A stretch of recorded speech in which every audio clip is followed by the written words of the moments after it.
Buenos días amigos. Hoy empezamos nuestro viaje en nuestra biblioteca de la historia en un sitio muy especial.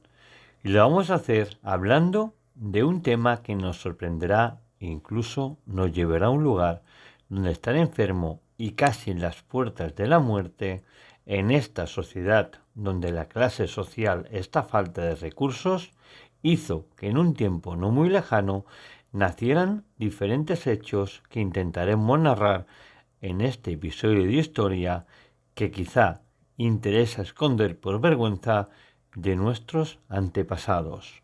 ¿Quién sabe? Empezamos, pero lo hacemos hoy sin nuestra compañera Ana María Ochoa, la cual se encuentra de viaje para realizar e investigar un tema que pronto llegará a vuestras pantallas. Por ese motivo, hoy empezamos este viaje con un servidor, con David Flor. Morir es inevitable, por lo que sufrir lo menos posible durante el trance de la vida a la muerte es lo más humano y ético que se puede conceder a cualquier persona. Pero hubo un tiempo pasado, amigos, que aunque la muerte en las clases sociales y los recursos de las familias impedían que no siempre existieran las condiciones para garantizar que esto sucediera, todo por falta de medicamentos o por no hacer nada por ese familiar, también existían esos prejuicios en la religión católica y no se permitía abandonar tratamientos o dar paso a la eutanasia o al suicidio asistido, cuando desde su creencia solo Dios disponía de nuestra vida. ¿Quién no ha oído hablar de la eutanasia? Que en esos momentos es tratada de nuevo, porque el ser humano sigue temiendo a la muerte y al sufrimiento. Morir con dignidad y sin sufrimiento se define siempre como la mejor muerte posible, cuando se sabe que una persona no se va a poder curar. La eutanasia, en pocas palabras, es buscar que se tenga el mejor final de vida posible, con el menor de los sufrimientos y tomando en cuenta los valores y deseos del enfermo. Pero a veces, las limitaciones jurídicas y el deseo de las familias por mantenerlo con vida al enfermo hace que se alargue de manera innecesaria el sufrimiento. A lo largo del tiempo, en todas las sociedades se han desarrollado relaciones especiales con la muerte y hoy queremos acercaros a alguna de ellas. Pero para eso debemos trasladarnos a un pueblecito en concreto, a Luras, donde se encuentra un museo que está en la provincia de Sàsser, en Cerdeña, en Italia, donde hace más de 10 años, en Luras, Cerdeña, como hemos dicho, está abierto el Museo Galluras, un museo etnográfico que, como sugiere el nombre, cuenta la vida agropastoral y las tradiciones de la tierra del norte de la Cerdeña. El museo se ha hecho famoso por tener una pieza tan llena de historia y misterio como es el martillo de esa fémina gafadora, en lengua sarda, una isla en la que nos dará a conocer la ligera línea entre la vida y la muerte. Allí existían costumbres ancestrales y una de ellas era la que denominaban la mujer de la buena muerte o la última madre, que era la figura de la gafadora o en nuestro idioma la cavadora. ¿Quién era esa gafadora? Pues la época de dominio cartaginés en Cerdeña persistió una tradición relacionada con la muerte, que se practicó en el norte de la isla hasta mediados del siglo XX. La cultura y la religión cartaginesa estaban basadas en la religión fenicia, la que a su vez está inspirada en las fuerzas de la naturaleza. Muchos de los dioses que crearon eran conocidos solamente bajo sus nombres locales. La cultura era muy tanática, y todos sabemos que la definición de la cultura tanática no es más que el desprecio por la vida humana. Su máxima deidad, como todos sabemos, estaba representada por Valhaimon. En Cartago, Valhaimon fue asociado especialmente con el carnero y fue adorado también como Val-Kariman, el señor de los dos cuernos. Los símbolos del dios eran la media luna y el disco solar. Este es el principal dios fenicio, adorado en la colonia de Cartago, generalmente identificado por los griegos como Crono y por los romanos era conocido como Saturno. Según los historiadores, los fenicios sacrificaban y quemaban a sus propios hijos porque su dios, les exigía sacrificios humanos. Se cree que las primeras actuaciones de esta antiquísima figura en tierras sardas datan aproximadamente de hace unos 3500 años. En esos cultos paganos nació la figura encarnada, siempre por una mujer, y que probablemente ésta se convertiría en una sacerdotisa de la muerte, y tenía ese papel de encargarse de facilitar el tránsito al otro mundo. Con el tiempo, la llegada del cristianismo y una Europa dominada por la religión que condenaba cualquier cosa que oliera a herejía, esta labor que realizaban estas mujeres chocaba con las ideas de la Iglesia, el cual Dios era el único con capacidad de dar o quitar cualquier tipo de vida que existía entre los seres humanos. A raíz de eso, en esa cultura sarda apareció la costumbre que consistía en una anciana vestida totalmente de negro, con un velo también de negro que cubría la cara menos sus ojos, y la que llamaban la cavadora o la cavadora. No una bruja ni una hechicera. La cavadora no cobraba por sus servicios.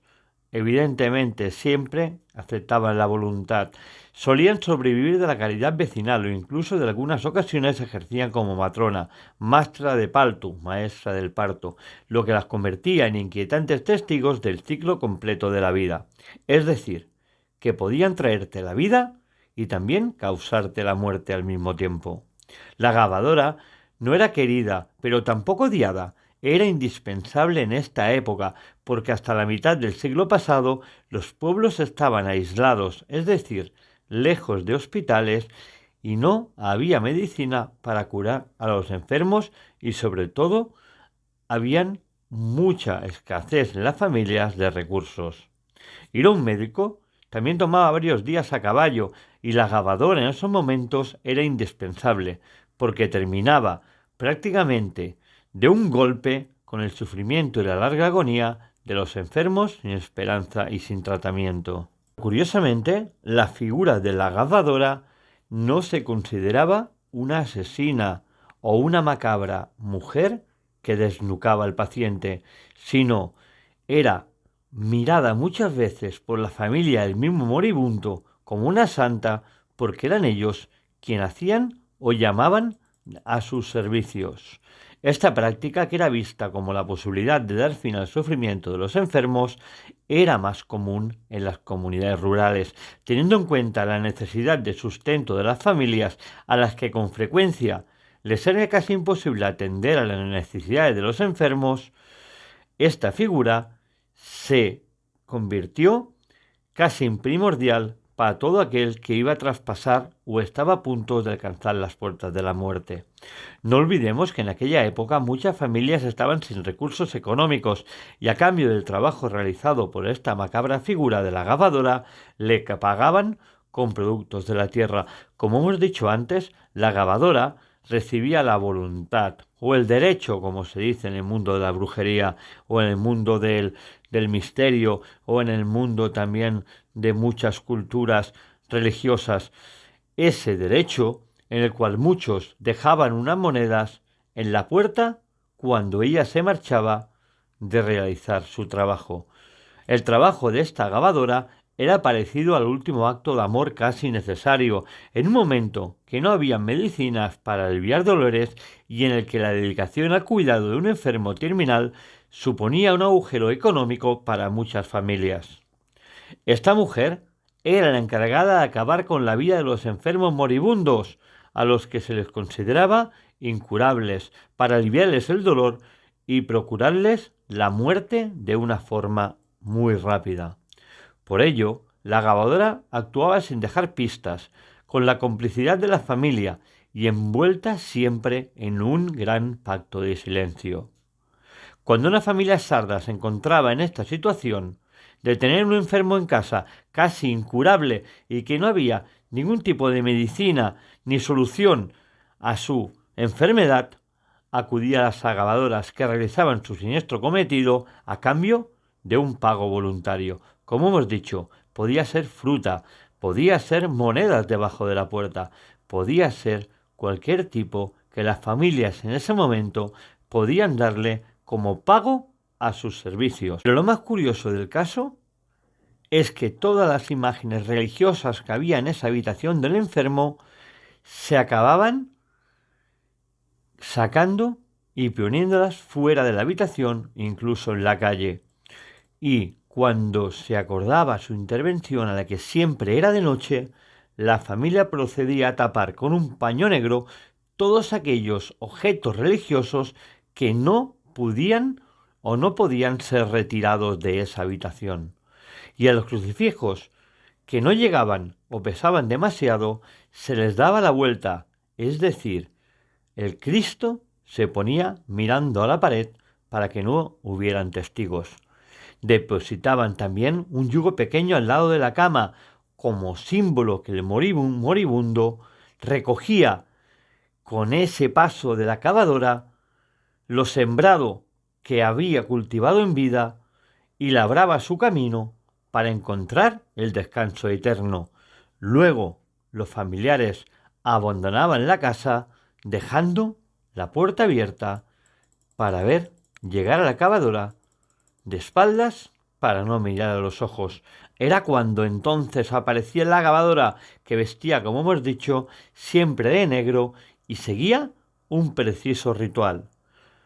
Los ritos que cuentan de las prácticas utilizadas por esa fémina cavadora para llevar la muerte variaban según el pueblo o la región de la Cerdeña.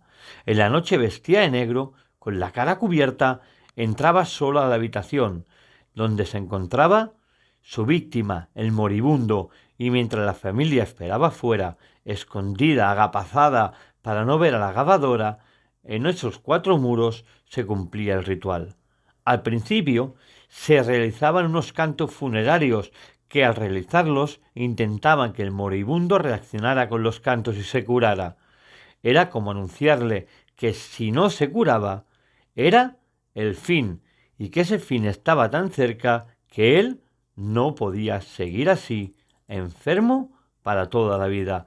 Ella siempre al entrar en las casas recitaba una frase que decía: Dios está aquí, quizá con la doble intención o creencia de que ella tenía la potestad de dar la vida a la muerte o que Dios le daba permiso para ello. Quizá era porque creía que lo hacía con el consentimiento de Dios. Luego colocaba un pequeño yugo que tenía unas características especiales. Se dice que estaba perfumado de sésamo y su madera debía ser amarillenta y representaba una simbología cuando ella lo colocaba debajo la almohada del moribundo. Cuando la cavadora entraba en la estancia para realizar ese trabajo porque no quedaba otro remedio, se dice, como hemos dicho, que entraba cantando una nana, igual que recibía a un recién nacido, con ella hacía una forma de despedida al moribundo. A veces se sentaba en la cabecera y estrechaba entre sus piernas la cabeza de este hombre enfermo, lo acariciaba como quien lo arrulla y le canturreaba la misma canción de cuna que probablemente el moribundo había escuchado al nacer de su madre. Lo estrechaba hasta estrangularlo o usaba la almohada para sofocarlo. Pero la forma más cruel de traspasarlo de la vida a la muerte era usando ese pequeño yugo con un siniestro semblante provista de una maza de madera hecha con olivo salvaje en forma de té, y cogiendo el yugo lo ponía en la nuca del enfermo, y después de poner ese yugo debajo de esa nuca, se hacía el silencio y un golpe seco en la cabeza acababa con la vida de esa persona que esperaba la muerte paciente en su cama. Como hemos dicho, ese golpe seco que hemos oído le producía al enfermo un traumatismo craneal, el cual hacía que se desnucara y traspasara la línea de la vida para encontrar la muerte. Eso sí, tenían que trabajar a escondidas de Dios y de los hombres. Por eso, antes de comenzar su intervención, hacían salir a todos los familiares de la sala y escondían, como hemos dicho, todas las imágenes religiosas y crucifijos para obrar siempre sin testigos. Con la llegada del cristianismo esta práctica fue considerada aberrante y las autoridades hicieron lo que estuvo en sus manos para acabar con esta siniestra tradición. Por ello, de costumbre las casas sardas tienen un yugo encima de las chimeneas en recuerdo de ese ritual ancestral. Es casi una tradición. Como se puede ver por su manera de actuar, esas mujeres conocidas como las agazadoras conocían perfectamente la anatomía humana, una profesión que durante generaciones las hijas aprendieron de sus madres, así como de sus abuelas, unos ritos ancestrales que se sucedían de generación en generación. Algunos estudiosos hablan de ellas asegurando que hacían sus propios ungüentos para que el olor tan peculiar que todos sabemos que tiene la muerte no quedara impregnada en esa estancia donde había ejecutado su golpe mortal. Por lo que no podemos decir que fueran mujeres analfabetas ni rudas. Sabían en todo momento cómo realizar su trabajo para evitar el menor sufrimiento a los seres amados. Un escabroso ritual, pero tan necesario en las zonas rurales. Hasta aquí la historia de hoy, que nos ha acercado a los ángeles de la muerte, o a las últimas madres que traían la vida y también la muerte. La figura de la gabadora, una figura en esa Cerdeña hasta finales del siglo XX, en la cual esa mujer de negro, con los ojos brillantes, a veces llorando por tener que ejercer de ejecutora de un enfermo para que trasladara de la vida a la muerte y dejara de sufrir. Y nosotros, desde aquí, desde Curiositats TV, desde nuestro programa, desde la Biblioteca de la Historia, así lo hemos contado y explicado, como siempre, con la máxima celeridad, la máxima humildad y de la mano de un servidor, de David Flor. Os esperamos la semana que viene, conjuntamente conmigo, Ana María Ochoa, para explicaros más historias, no solamente de esa historia o esa época oscura de la humanidad, sino también detalles de nuestra historia que a veces no salen en los libros de texto. Hasta la próxima semana, amigos, aquí, en vuestra y querida Biblioteca de la Historia. Hasta luego.